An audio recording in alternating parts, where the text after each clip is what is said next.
Recordemos que estamos viendo algunas enseñanzas acerca del propósito de la iglesia. Y la enseñanza de hoy lleva por título la iglesia local, es decir, la iglesia como la nuestra.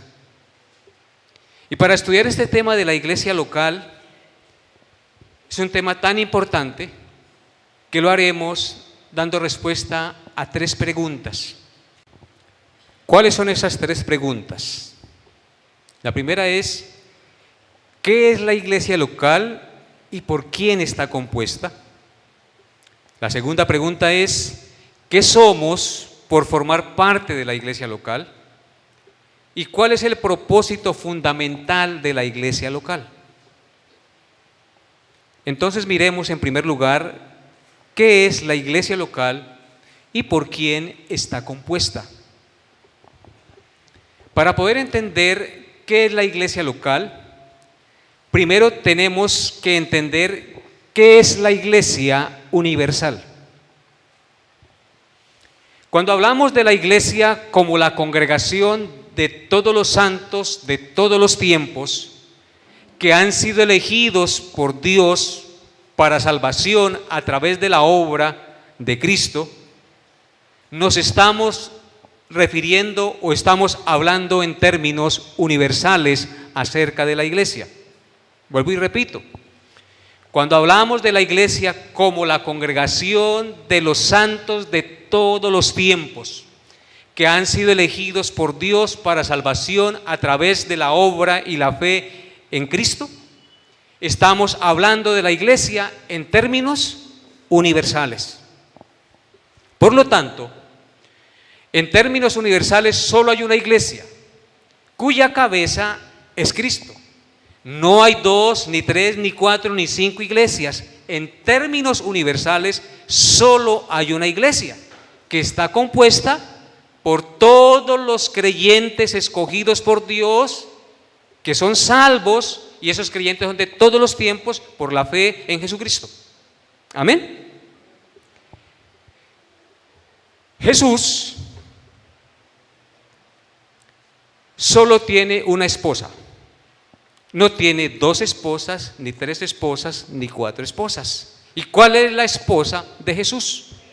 La iglesia. La iglesia universal, compuesta por todos los santos de todos los tiempos que han salvado y han lavado sus vestidos y los han emblanquecido en la sangre del Cordero. Ellos son salvos y perdonados por la fe en la obra de Cristo. Quiero que miremos Efesios capítulo 1 para mirar cómo la Biblia hace referencia a la iglesia universal. Efesios 1, 22 al 23.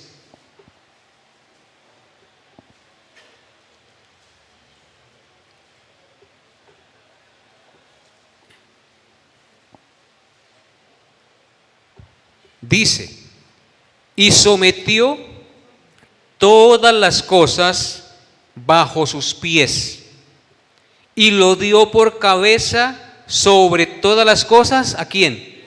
A la iglesia, la cual es su cuerpo, la plenitud de aquel que todo lo llena en todo. Este versículo que acabamos de leer habla de la iglesia en términos ¿qué? Universales. Es una carta que Dios escribe a una iglesia local y hace referencia a la iglesia en términos universales. Dice, y sometió, ¿quién sometió? El Padre, todas las cosas bajo sus pies. Está haciendo referencia a Cristo.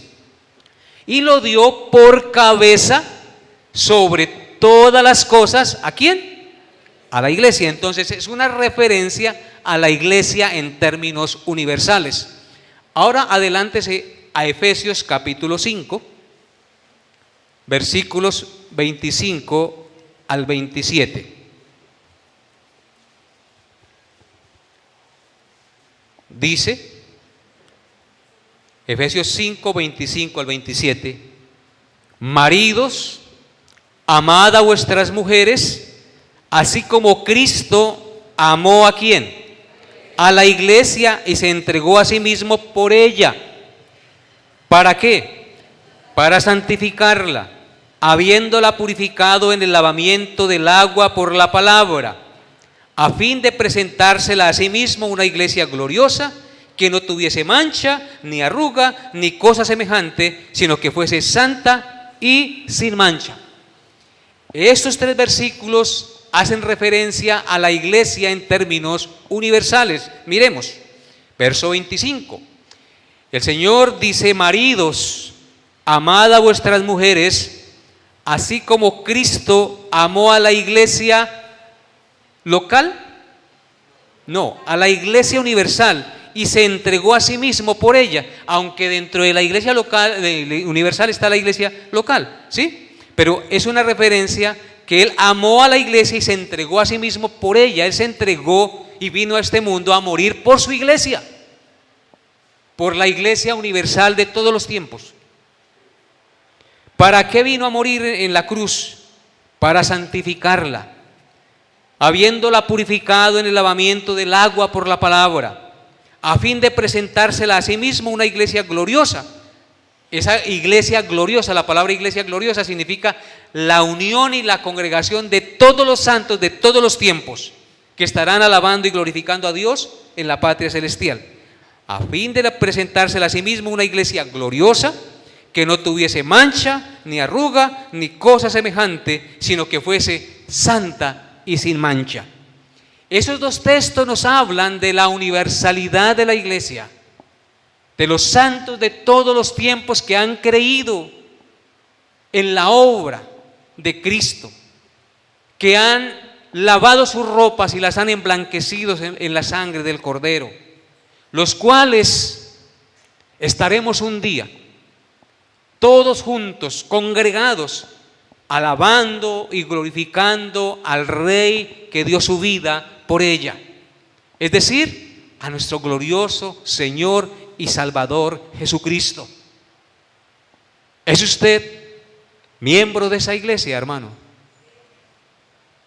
Espero que así sea, que ese amén sea en convicción, porque de lo contrario usted no formará parte de ellos.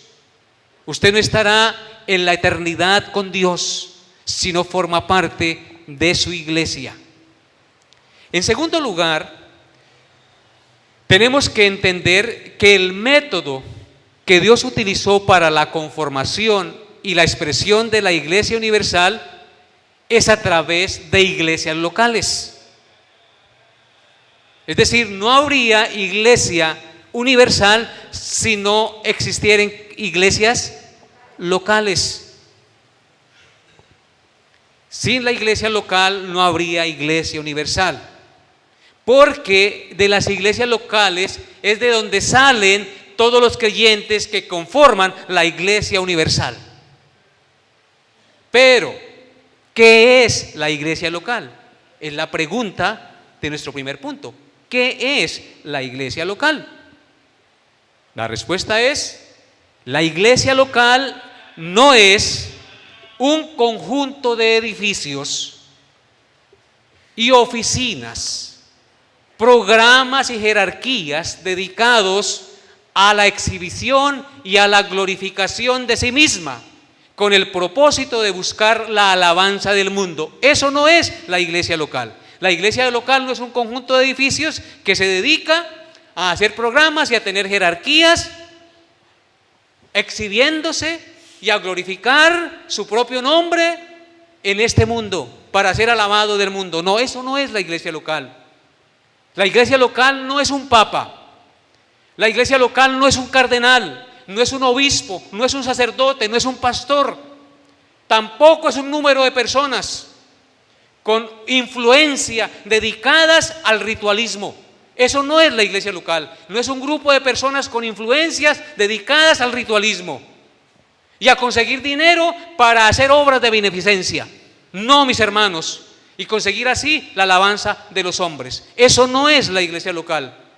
Desgraciadamente, hoy en día muchos consideran la iglesia así: una cantidad de oficinas, un poco de edificios, gente consiguiendo recursos para hacer obras de beneficencia. Eso no es la iglesia local. La iglesia local es un grupo de creyentes en Cristo Jesús, llamados fuera del mundo, regenerados y bautizados en Cristo, que se congregan en un lugar específico para dar culto a Dios, para la mutua edificación a través del estudio y la predicación de la palabra de Dios, la administración de los sacramentos y la evangelización del mundo. Eso es la iglesia local. Los demás, las ayudas y las ofrendas para los necesitados son circunstanciales dentro de la iglesia local. Amén. Repito nuevamente, la iglesia local es un grupo de creyentes en Cristo, llamados fuera del mundo, regenerados y bautizados en Cristo, que se congregan en un lugar específico para dar culto a Dios, para la mutua edificación a través del estudio y la predicación de la palabra de Dios, la administración de los sacramentos, es decir, del bautismo y la Santa Cena, y la evangelización del mundo. Eso es una iglesia local. O sea que nosotros somos ¿qué? Una iglesia local. Primera de Corintios, capítulo 1, versículos 1 y 2, por favor. Miremos unos versículos que nos hablan acerca de la iglesia local. Primera de Corintios, capítulo 1, versículos 1 y 2. Dice así: Pablo, llamado a ser apóstol de Jesucristo por la voluntad de Dios, y el hermano Sóstenes. ¿Cómo es que viene uno a formar parte de los siervos de Dios? Por la voluntad de Dios. ¿A quién? Pablo está escribiendo una carta a una iglesia. ¿A la iglesia de quién? ¿De quién es la iglesia? De Dios, que está en Corinto. Por eso a mí no me gusta que me digan la iglesia del pastor Mauricio, porque yo no soy dueño de nada. Es la iglesia de Cristo, la iglesia de Dios. Dice, a la iglesia de Dios que está en Corinto. Noten que habla de una iglesia que está en un lugar específico, que se congrega en un lugar específico. Está en Corinto. A los santificados en Cristo Jesús. ¿Cómo son esos que conforman esa iglesia? ¿Santificados en quién? La palabra santificado quiere decir apartados para Cristo. En Cristo Jesús, llamados a ser santos.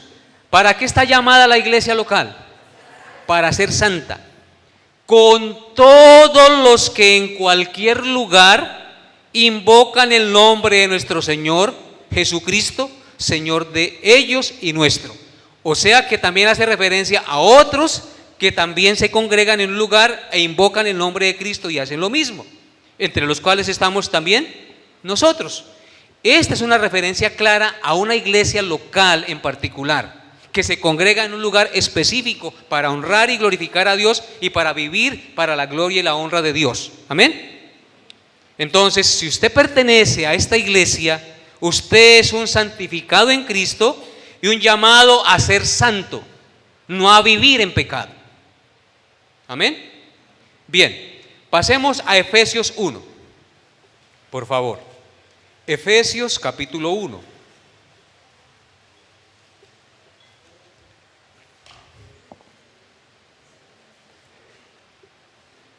Versículo 1. Dice: Pablo, apóstol de Jesucristo por la voluntad de Dios. ¿Por qué vino a ser Pablo apóstol de Jesucristo? Por la voluntad de Dios. ¿Por qué viene usted a formar parte de una iglesia local? Por la voluntad de Dios. Así es de que no se oponga a la voluntad de Dios. Si usted está aquí, es para que forme parte de la iglesia por la voluntad de Dios. ¿A quién? A los santos y fieles en Cristo que están en Éfeso. ¿Cómo llama Pablo a la iglesia que está en Éfeso? Santos. Ustedes son santos. Santos no porque no pequen, sino porque han sido ¿qué? Santificados en Cristo, apartados para Cristo, porque eso quiere decir santo. Santo no es aquel que anda con el cuello torcido y mirando con ojos de chivito degollado. Ese no es santo. El santo es aquel que ha sido llamado por Cristo, apartado por Cristo para vivir para Él. Eso no indica que no peque. Bien, entonces Pablo hace referencia y escribe esta carta a una iglesia que se congrega en un lugar específico, a una iglesia local. Ahora vamos a Filipenses capítulo 1, adelántese ahí. Filipenses capítulo 1, verso 1.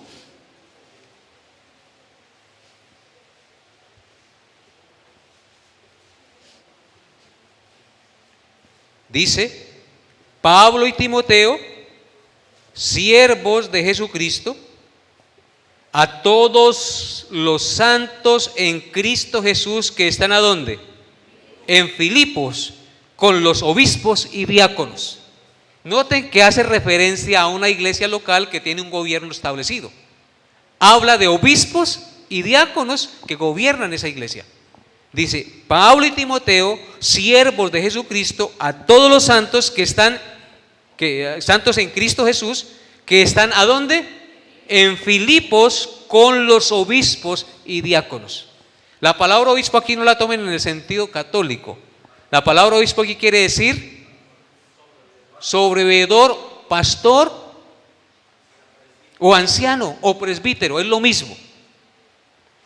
Entonces, Pablo está escribiendo a una iglesia local que se congrega en un lugar específico, que tiene un gobierno establecido específicamente. Amén. Ahora, primera de Tesalonicenses capítulo 1.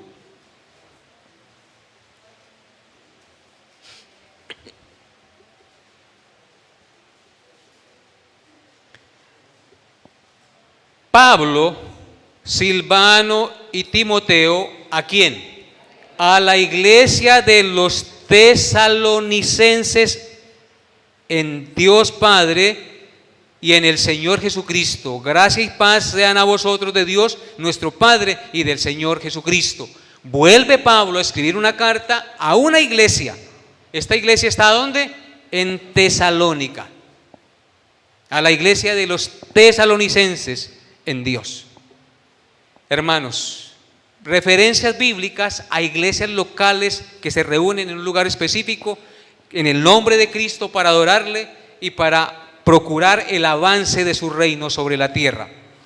Y por último vamos a Hechos capítulo 2. Hechos capítulo 2. Versículos 36 al 42.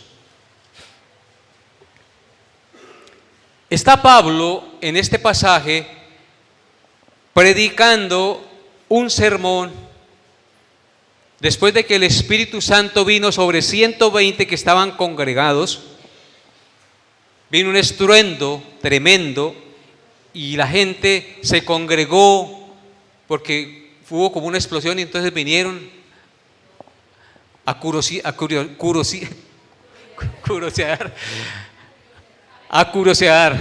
iba a decir otra palabra, a chismosear. ¿Qué había pasado? Entonces dijeron: esos están borrachos, porque los oían hablar en nueva lengua. Entonces Pedro se levantó y dio un discurso, y entre otras cosas de su discurso dijo estas palabras desde el versículo 36 a toda esa gente que le estaba escuchando: sepa pues ciertísimamente toda la casa de Israel que a este Jesús a quien vosotros crucificasteis, Dios le ha hecho Señor y Cristo. Al oír esto, los que estaban escuchándolo se compungieron de corazón y dijeron a Pedro y a los otros apóstoles: varones hermanos, ¿qué haremos? Pedro les dijo: arrepentíos y bautícese cada uno de vosotros en el nombre de Jesucristo para perdón de los pecados, y recibiréis el don del Espíritu Santo. Porque para vosotros es la promesa, y para vuestros hijos, y para todos los que están lejos, para cuantos el Señor nuestro Dios llamare. Y con otras muchas palabras, o sea que le dijo más cosas a esta gente, testificaba y los exhortaba diciendo: sed salvos de esta perversa generación. Así que los que recibieron su palabra fueron bautizados y se añadieron aquel día como 3,000 personas. Qué cosecha que hubo ese día. Y perseveraban en la doctrina de los apóstoles, en la comunión unos con otros, en el partimiento del pan y en las oraciones. Amén. Adelantémonos al verso 43. Y sobrevino temor a toda persona, y muchas maravillas y señales eran hechas por los apóstoles. Todos los que habían creído estaban juntos y tenían en común todas las cosas. Mis hermanos, esto es una referencia a la iglesia local de Jerusalén. La iglesia local de Jerusalén empezó con 12 apóstoles y otros más que se unieron cuando Cristo les predicó el evangelio. Cuando Cristo asciende al cielo, estaban reunidos en número aproximadamente 120 personas, y sobre ellos vino el Espíritu Santo. Y después de esta predicación del apóstol Pedro, a la exhortación de arrepentirse y creer en Cristo, vinieron ese día arrepentidos y se bautizaron como 3,000 personas. Esas 3,000 personas más los 120 que hacían componían la iglesia local de Jerusalén. Y esta iglesia local de Jerusalén, nos dice el texto, que perseveraban en la doctrina, versículo 42, de los apóstoles, en la comunión unos con otros, en el partimiento del pan, es decir, en la administración de la Santa Cena y en las oraciones. Y tenían en común todas las cosas. Eso es referencia a una iglesia local. Entonces, de eso se trata la iglesia local. Y de eso les estoy hablando en esta mañana, para que usted y yo entienda la importancia que es la iglesia local. De la iglesia local salen todos los que conformarán la iglesia universal, que se reunirá en la patria celestial, en la plaza de Dios, para alabarle y glorificarle por la eternidad y vivir para Él. De toda nación, pueblo, tribu y lengua, hermanos. Esto es maravilloso. Y usted y yo debemos tener esta plena conciencia de que pertenecemos a una parte de la iglesia maravillosa, universal del Señor.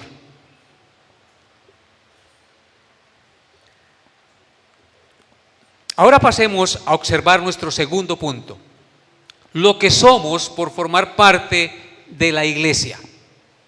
Lo que somos por formar parte de la iglesia. El maravilloso hecho de formar parte de la iglesia a través de Jesucristo nos concede unos enormes privilegios de los cuales todos nosotros debemos estar conscientes. ¿Escucharon lo que les dije, hermanos? Creo que sí, porque ustedes no son sordos. El maravilloso hecho de formar parte de la iglesia nos concede unos enormes privilegios de los cuales todos nosotros debemos estar conscientes. Veamos algunos de estos privilegios. Efesios 5, versículo 30. Efesios 5, versículo 30. Dice el Señor en este texto: porque somos miembros de su cuerpo, de su carne y de sus huesos. ¿Qué somos por formar parte de la iglesia del Señor? Noten lo que dice el texto: somos miembros de su cuerpo. ¿Qué más? De su carne y de sus huesos. Este pasaje nos enseña que por formar parte de la iglesia del Señor somos miembros de su cuerpo, de su carne, de sus huesos, es decir, somos parte de Cristo, somos parte de Él. Así como cuando el hombre y la mujer se unen en el vínculo del pacto matrimonial, que vienen a ser una sola carne, así también nosotros, cuando por la fe nos unimos a Cristo, venimos a ser uno con Él, parte de su carne, de sus huesos, de su cuerpo. O sea que ahora nos convertimos en algo indisoluble. Por eso es que Cristo compara el matrimonio con la iglesia, porque somos parte de Él, así como la esposa es parte del esposo. ¿No les parece maravilloso? Que usted, por creer en Cristo, por haber lavado sus pecados en fe en la obra del Señor, ahora usted viene a formar parte de Él. Usted es la esposa del Señor. Noten lo que dice el verso 33. Por esto dejará el hombre a su madre y a su padre y a su madre, y se unirá a su mujer, y los dos serán una sola carne. En virtud de que la unión del creyente con Cristo es una sola carne, venimos a formar parte de Él, de su carne, de su cuerpo, de sus huesos. Por esto el matrimonio es tan sagrado. Dejará el hombre a su padre, a su madre, y se unirá a su mujer, y los dos serán una sola carne. Verso 32. Grande es este misterio, dice Pablo. Es un misterio que no se puede explicar humanamente. Mas yo digo esto respecto de Cristo y de su iglesia. Amén. Somos la esposa de Cristo, formamos parte de Él. ¿No le da eso alegría? Y ahora, por formar parte de Él, somos un matrimonio indisoluble. Por eso es que el matrimonio es indisoluble. El que se casa es para toda la vida. Efesios 2, 18 al 19. Veamos otra característica de lo que somos por formar parte de la iglesia. Efesios 2, 18 al 19. Dice: porque por medio de Él, los unos y los otros, tenemos entrada por un mismo espíritu al Padre. Así que ya no sois extranjeros ni advenedizos, sino conciudadanos de los santos, ¿y qué? Y miembros de la familia de Dios. Eso es lo que es usted ahora por formar parte de la iglesia del Señor, por creer en Cristo como su único y suficiente Señor y Salvador. Noten las palabras: porque por medio de Él, verso 18, ¿quién es Él? Cristo. Por medio de Él, los unos y los otros, es decir, los gentiles y los judíos, tenemos entrada por un mismo espíritu al Padre Celestial. ¿Por qué tenemos entrada ahora al Padre Celestial? Por un mismo espíritu, porque ahora estamos unidos a Él. Y si Cristo está en el Padre, nosotros también estamos con Él. Porque por medio de Él, los unos y los otros, tenemos entrada por un mismo espíritu al Padre. Así que ya no somos extraños para Dios, sino conciudadanos de los santos. Hace referencia a los santos que ya están en la patria celestial, y miembros de la familia de Dios. ¿Qué somos ahora nosotros por formar parte de la iglesia? Miembros de la familia de Dios. No solamente somos parte de su cuerpo, sino que somos miembros de la familia del Señor. Ahora nos sentamos a la mesa con el Padre y disfrutamos con Él como familia, porque somos de su raza, de su linaje. Amén. Por los méritos de Cristo. Gálatas capítulo 4. Ahí atrásito, Gálatas capítulo 4, versículo 7. Así que ya no eres esclavo, Gálatas 4, 7. Así que ya no eres esclavo, sino hijo. Y si hijo, también heredero de Dios por medio de Cristo. ¿Qué somos por formar parte de la iglesia? En primer lugar, ya no somos, ¿qué? Esclavos. ¿Esclavos de qué? Del pecado. Sino ahora somos hijos. Y si somos hijos, entonces ¿somos qué? Herederos. Piensen en eso. Ahora venimos a ser hijos, y por ser hijos somos herederos de Dios. Y todo eso por medio de ¿quién? De Jesucristo. Qué glorioso nuestro Salvador, ¿no? Nos convidó a formar parte de la herencia que el Padre le dio, a participar de la herencia de los santos en luz. Qué maravilloso es nuestro Dios. Y usted, si realmente ha creído, usted ahora es miembro de la familia de Dios y heredero porque ahora eres hijo de Dios, heredero de las riquezas inescrutables de Cristo. Romanos 8:29. Siga atrás. Romanos capítulo 8. Atrasito de Gálatas. Atrasito de Primera de Corintios. Romanos 8, versículo 29.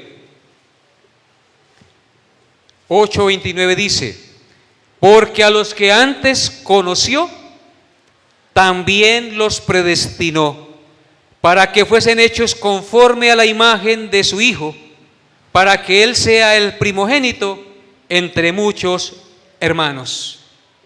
Dos cosas en ese versículo. Por formar parte de la iglesia, Dios nos transforma cada día a la imagen de Jesucristo. Dice que nos predestinó para que fuésemos hechos conforme a la imagen de Jesucristo, para reflejar el carácter de Cristo, su santidad, su perfección, su pureza. Y a los que y para que Él sea el primogénito entre muchos hermanos. Si ahora somos hijos de Dios, no solamente somos herederos de las riquezas de Dios, sino que tenemos un hermano. Ese hermano es el primogénito, nuestro hermano mayor. ¿Quién es ese hermano? Cristo. Mire el privilegio que usted tiene por formar parte de la iglesia. Usted tiene un hermano mayor que lo defiende. Así como cuando uno está en el colegio, en la escuela, y dice: yo tengo mi hermano mayor que me defiende. Nosotros tenemos nuestro hermano mayor, y ese hermano mayor es ¿quién? Cristo, nuestro Señor. Usted y yo somos hermanos de Cristo. ¿No le da alegría eso? Que ahora usted, por formar parte de la iglesia, es hermano de Cristo. Esto es glorioso, hermanos. Y además está día tras día, por el poder del Espíritu Santo, siendo transformado a la imagen de su hermano mayor, porque Él es el modelo que debe anhelar todo hombre, hasta que todos lleguemos a la estatura de la fe, al varón perfecto. Esto es Cristo. Y Primera de Pedro, capítulo 2. Ahora sí, adelante, se acerca al Apocalipsis. Primera de Pedro, capítulo 2, versículos 9 y 10.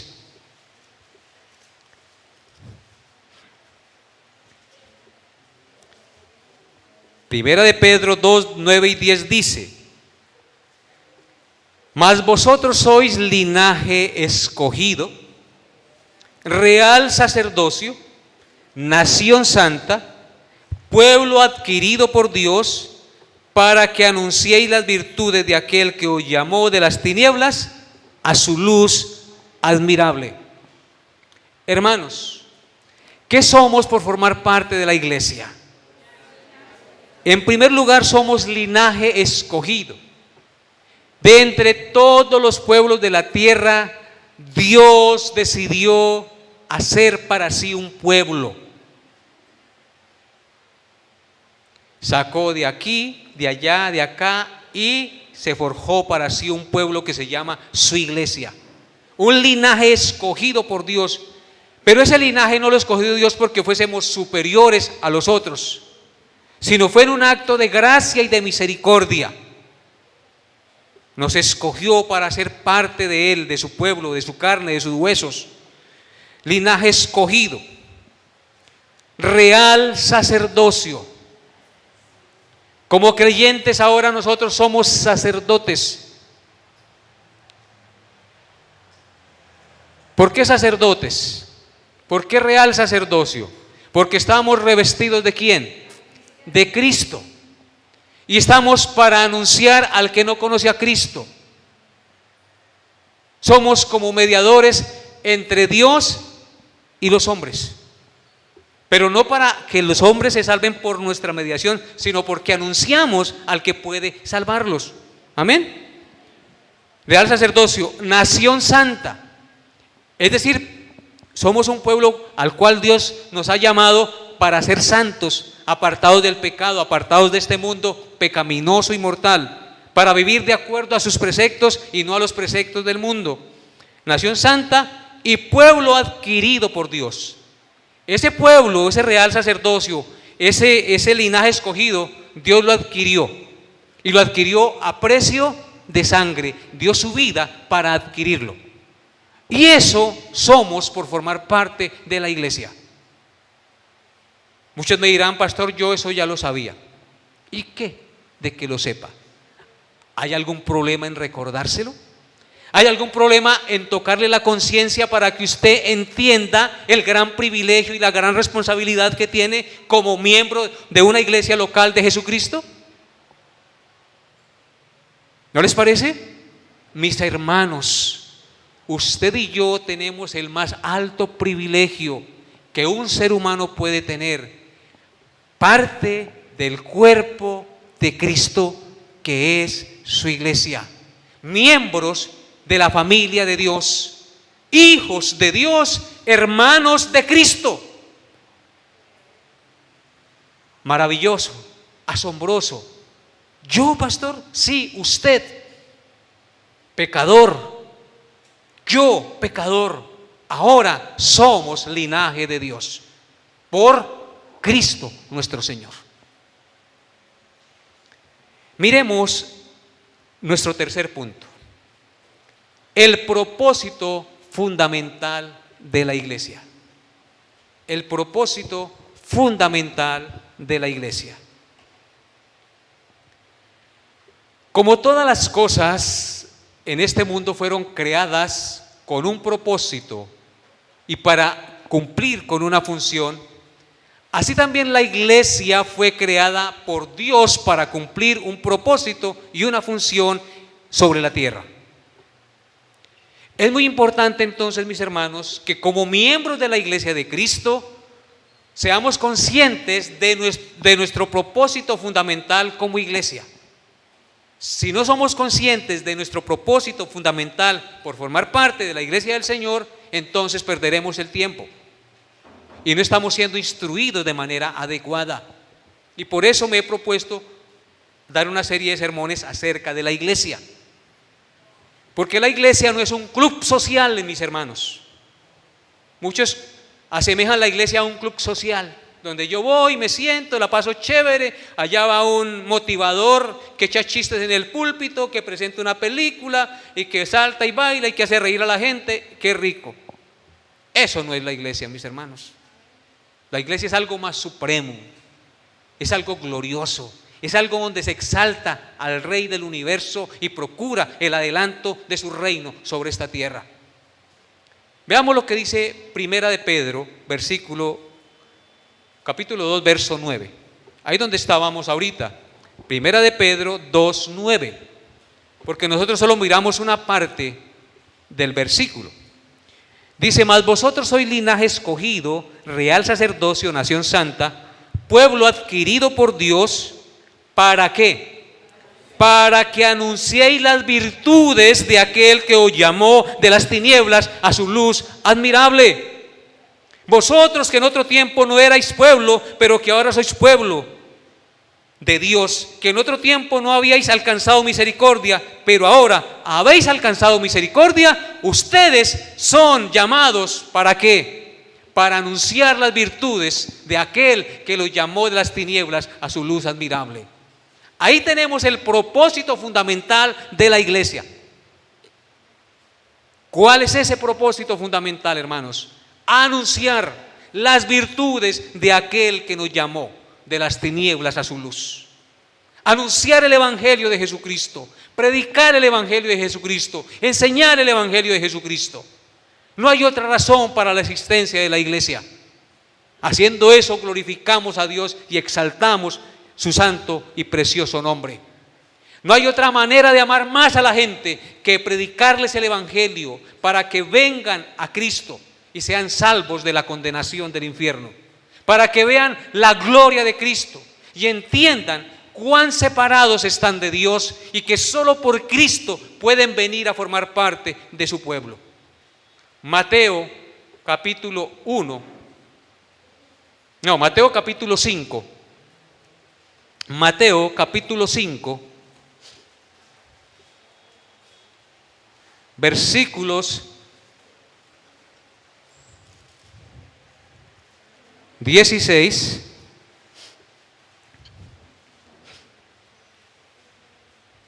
Perdón, Mateo 5, versículos 13 al 16. Dice así: vosotros sois la sal de la tierra. ¿Qué somos como iglesia? La sal de la tierra. Pero si la sal se desvaneciere, ¿con qué será salada? No sirve más para nada, sino para ser echada afuera y hollada por los hombres. Vosotros sois la luz del mundo. Una ciudad asentada sobre un monte no se puede esconder, ni se enciende una luz y se pone debajo de un almud, sino sobre el candelero, y alumbra a todos los que están en casa. Así alumbre vuestra luz delante de los hombres, para que vean vuestras buenas obras y glorifiquen a vuestro Padre que está en los cielos. Este texto que acabamos de leer nos habla de la gran responsabilidad que tenemos como iglesia. Nos dice que somos la sal de la tierra. ¿Y la sal qué es lo que hace, mis hermanos? Dos funciones fundamentales. Número uno, da sabor a los alimentos, ¿cierto? Y número dos, preserva los alimentos. O sea que es algo que da sabor y preserva. También nosotros como iglesia fuimos llamados por Cristo para ser preservadores de la verdad de Cristo, para anunciar al mundo que solo a través de Cristo hay perdón de pecados y solo así se puede frenar la corrupción del pecado del hombre. Y solo el cristiano, con el sabor del evangelio, puede dar sentido a la vida de las personas. Verdadero sentido de existencia solo lo puede dar Cristo. Para eso hemos sido llamados. El propósito fundamental de la iglesia entonces es preservar, evitar la corrupción. Nosotros tenemos que no tener parte con el pecado, ni congraciarnos con los que pecan. Tenemos que estorbar el pecado, tenemos que evitar la corrupción. Y luego también nos dice que somos la luz del mundo. O sea que son dos metáforas muy similares, la sal y la luz. ¿Qué es lo que hace la luz? Alumbra y disipa las tinieblas. Este mundo está en tinieblas y solo la luz del evangelio de Jesucristo puede traer esperanza y nueva vida al corazón del hombre. Sacar del lodo cenagoso al hombre que está sumido y perdido en sus pecados. Solo la luz de Jesucristo. Y por eso es que Él dice que no se enciende una luz y se pone debajo de la cama, sino que se pone en un lugar alto. Esos tubos de luz no tendrían razón de ser si los metiéramos debajo del púlpito. No alumbrarían, no servirían para nada. Así nosotros somos como esa luz. Debemos alumbrar con nuestro buen testimonio, con las palabras de Cristo al que está en tinieblas, hermanos. Así alumbre vuestra luz delante de los hombres. ¿Para qué? Para que vean vuestras buenas obras y glorifiquen al que hizo las obras. No, glorifiquen a vuestro Padre que está en el cielo. Mateo 22. Mateo 22, versículos 36 al 40. Maestro, Mateo 22, 36 al 40, dice: Maestro, ¿cuál es el gran mandamiento en la ley? Jesús le dijo: amarás al Señor tu Dios con todo tu corazón y con toda tu alma y con toda tu mente. ¿Qué debe hacer la iglesia?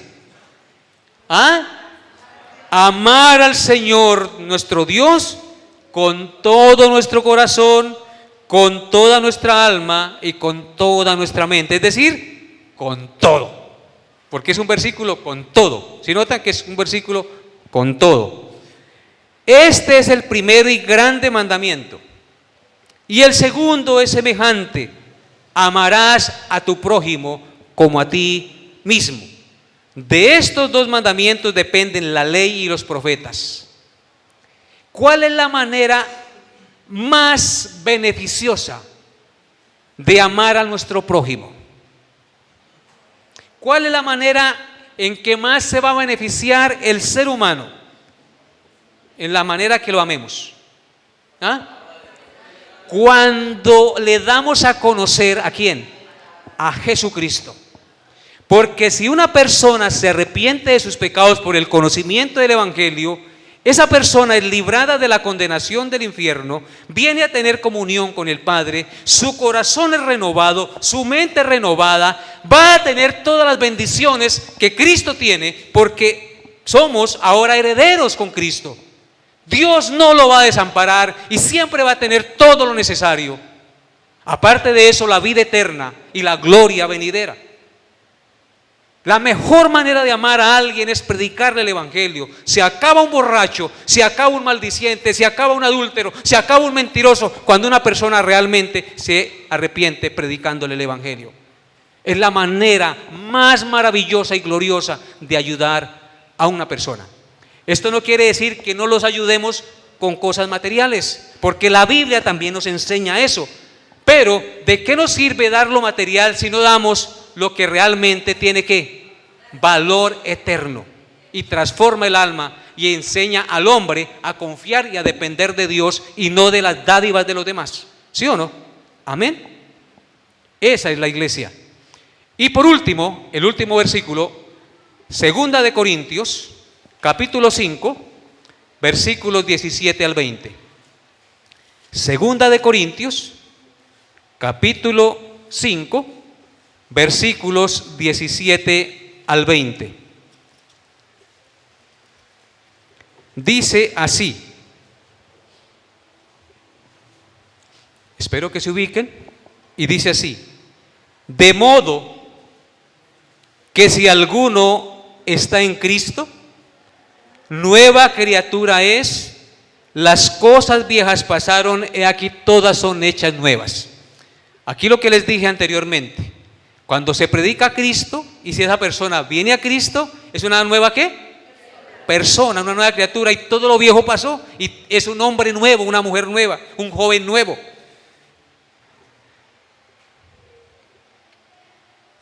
Todas son hechas nuevas. Y todo esto proviene ¿de quién? De Dios, quien nos reconcilió consigo mismo por Cristo. Y escuchen la responsabilidad que tenemos como iglesia. Y nos dio el ministerio, es decir, el servicio de la reconciliación. Que Dios estaba en Cristo reconciliando consigo al mundo, no tomándoles en cuenta a los hombres sus pecados, y nos encargó a nosotros la palabra de la reconciliación. ¿Qué le encargó el Señor a la iglesia? La palabra de la reconciliación. Así que, verso 20, somos embajadores. ¿Qué somos? Embajadores en nombre de Cristo, como si Dios rogase por medio de nosotros, o rogamos en nombre de Cristo, reconciliaos con Dios. Yo les ruego hoy, hermanos, si alguien no se ha reconciliado con Cristo, reconcíliase hoy a través de Jesucristo. Y les ruego hoy a ustedes que están reconciliados, que le exhorten a sus familiares y amigos a reconciliarse con Dios. Ustedes son embajadores de Cristo y tienen que decirle a sus familiares, amigos y conocidos que deben reconciliarse con Cristo, porque de lo contrario se perderán. Porque estamos enemigos de Él si no nos ha reconciliado Cristo por su sangre. Amén.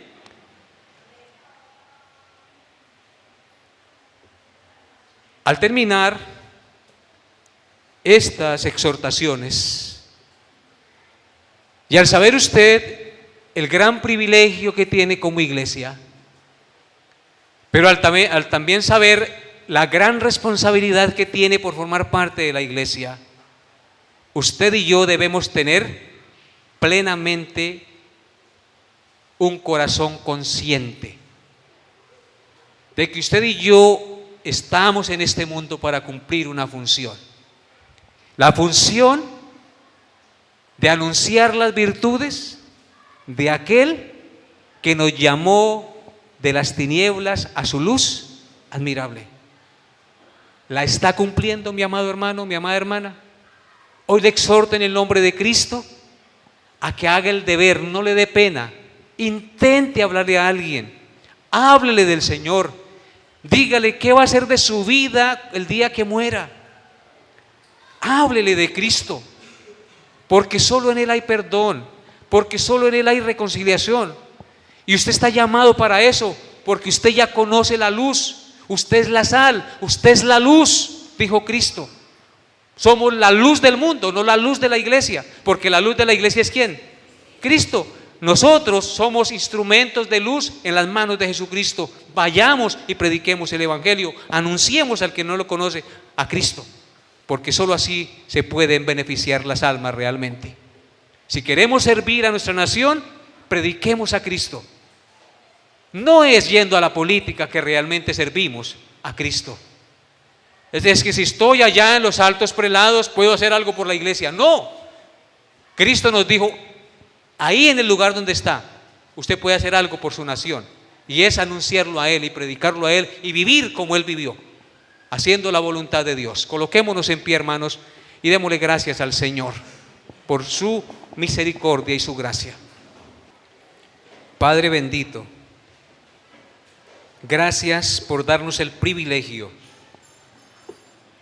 de formar parte de una iglesia local, de las miles y miles de iglesias que hay a nivel mundial,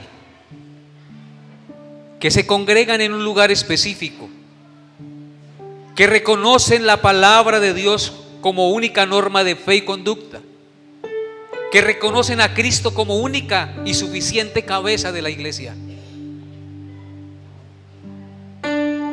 que estudian la palabra, se edifican mutuamente y procuran la extensión y la predicación del Evangelio sobre la tierra. Gracias, Dios, porque formamos parte de tu iglesia universal. Gracias, Dios, porque diste a tu Hijo en rescate por esa iglesia. Y la iglesia universal se hace visible a través de iglesias locales como esta. Oh, mi buen Dios, danos la plena conciencia y el pleno entendimiento de lo que esto implica.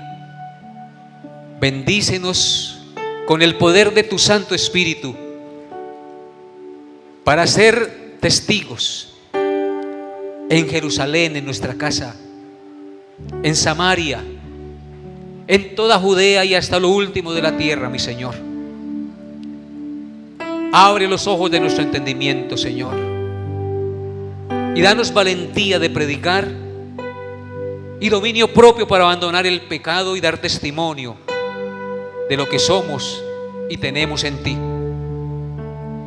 Señor, concédenos el gran privilegio en esta semana de hablarle a alguien de ti.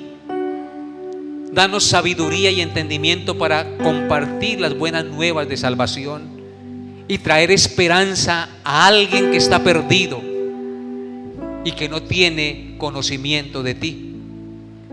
Pon delante de nosotros las oportunidades, Señor, y guíanos por tu Espíritu para hablar con sabiduría, y danos la gracia de dar testimonio con nuestro ejemplo también, con nuestras palabras, con nuestro esmero, con nuestro servicio,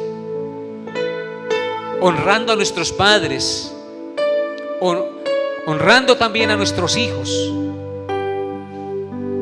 honrando el lugar donde trabajamos, con un buen trabajo y una excelente dedicación, haciendo tu voluntad, Padre Santo. Ayúdanos, Dios. Anhelamos tu segunda venida, Padre, pero anhelamos también predicar el Evangelio hasta lo último de la tierra, para que el último de tus escogidos crea y tú vengas y así se apresure tu venida, Padre. Oh Rey, bendito por siempre, en el nombre de Cristo nuestro Señor. Amén y amén.